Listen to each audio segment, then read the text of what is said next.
कि इंसान कितना भी बड़ा हो जाए,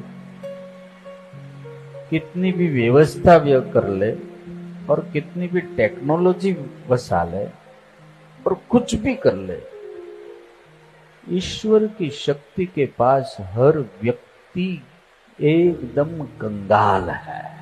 आभना थांबला रोज उभा रहे, वायुनो વીંજણો રોજ હાલ્યા કરે, આ ઉદયને અસ્તના દોરડા ઉપરે નટ બની રોજ રવિરાજ માણે, ભાગતી ભાગતી ભાગતી ભાગતી આ પડી જતી પણ રાત સૂર્યને હાથ ન આવે, આ કર્મવાદી બધા કર્મ કરતા રહે, એહને ઊંઘવું કેમ ફાવે?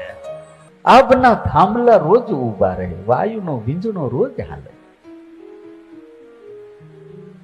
ये पवन कौन लगाता है? मेरा ठाकुर।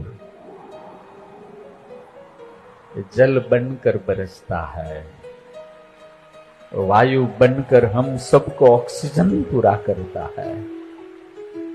हमारे हाथ में कुछ नहीं है, सब कुछ ठाकुर ने दिया हुआ है, सब कुछ